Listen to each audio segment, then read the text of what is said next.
In this demonstration of TempoWeave, we are going to show the Add Tabby function. For this demonstration, we'll use a pattern out of the green book, the Marguerite Davison book, Sun, Moon, and Stars on page 147, and I've got a picture of the draft here so that you can see it. And if you're a new weaver and haven't had the opportunity to explore these older books, you may find the way that they write the drafts a little confusing at first glance. So I'll go over that for just a moment. Notice that there's the threading across the top, and the numbers under those threading areas are just thread counts. They're not repeats. That's a 76 thread repeat made up of a section of 29 threads, 14, 18, and 15 threads. These are typically entered as sinking shed in this book. If you go under the tie-up at the top of the page, you'll see the tabby treadles are on 1 and 2, and they're marked with the word tabby. And look down below at the treadling sequence, and you see a Roman numeral 1. That's for the first example, the first treadling sequence. And if you look to the left at the picture of the fabric, there's a Roman numeral 1 beside the fabric as well. So that woven fabric corresponds to the number 1 treadling. Now, the first thing you might look at this treadling, think it looks odd to have the number 3 under the 6th treadle. What that means is 3 pattern picks. With overshot, you typically have a pattern weft that's often a little thicker, followed by a tabby weft. And it alternates with the 2 tabby wefts, the 1 and 2 treadles in this case, between each pattern pick. So that 3 really stands for treadle 6 one time, then let's say treadle 1, treadle 6 again, treadle 2, treadle 6 again, treadle 1, etc. So that the tabby treadles alternate. Now, some people like to put those tabby treadles in their wefts, and some people prefer not to. If you have a Dobby loom or a tempo treadle, you're going to probably want those tabby treadles in the weft that you use to take to the loom.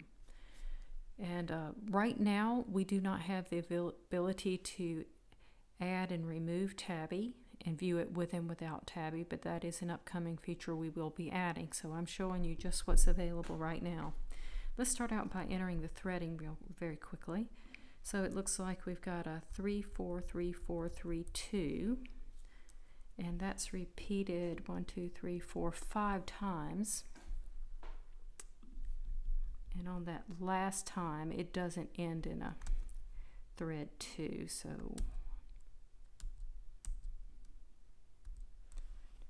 So that's 5 groups of those. And then on this last one, instead of going down to the 2, it starts that next grouping of 4, 1, 4, 1, 2, 1, 2, 3, 2, 1, 2, 1, 4, 1. I believe I got that right. Let me double check I have enough threads.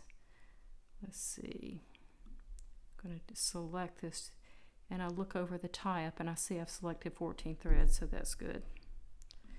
Now, the next is a group of 18, and it starts with a 4, 3, 4, 3, 4, 3, 2, 3, 2, 1, 2, 3, 2, 3, 4, 3, 4, 3. Hopefully I did that right. The last grouping has 15 threads, and that's 4, 1, 4, 1, 2, 1, 2, 3, 2, 1, 2, 1, 4, 1, 4.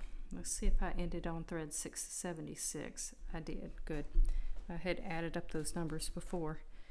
Okay, so now on the tabby, let's do the weft for treadling sequence 1. We're not going to do treadling sequence 2. So I have 3 entries on treadle 6, 1 on treadle 5, and I'll do that a few more times.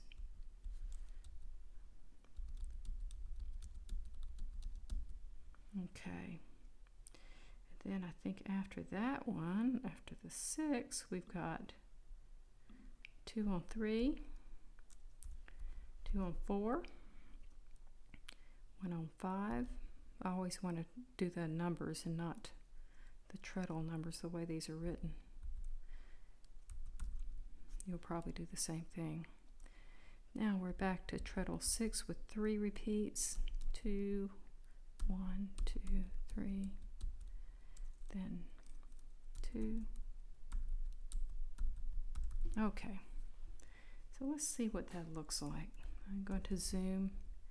It looks a little bit like the design. It's a little hard to see it at this point.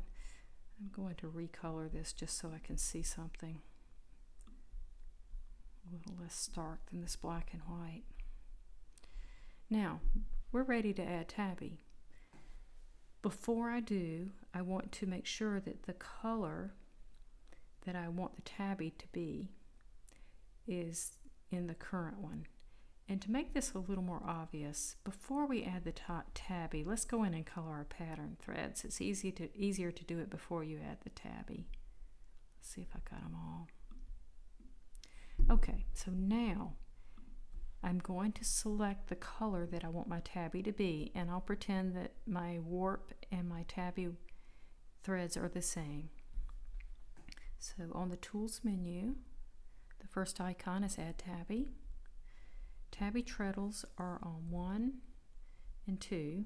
It defaults to the last 2. So when I hit After, this is what I get. Looks a little more like the design, but it'll look better if we put in a few repeats.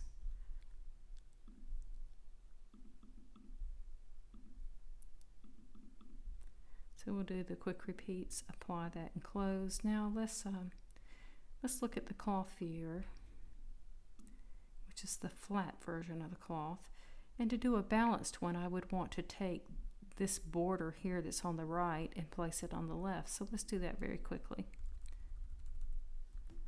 So it looks like that border would be formed by the first little threading section that they had here. So I'm going to take the selection tool and go to thread 29,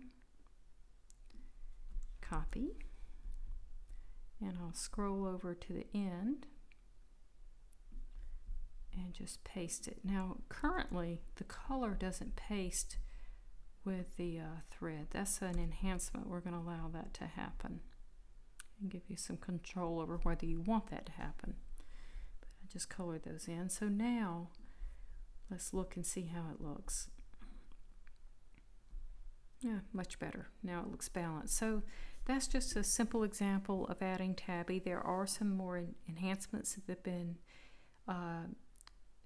asked for by our beta testers that we'll be doing to Tabby. Some of these will be the ability to view it without the Tabby, the ability to remove the Tabby treadles, the ability to apply Tabby only in a selected area of the weft. And let's see, was there one more? I'd say maybe one more on the list, but I can't recall what it is right now. So anyway, it's coming along, but that's a little overview of how to enter an overshot pattern and add Tabby. Thanks for watching.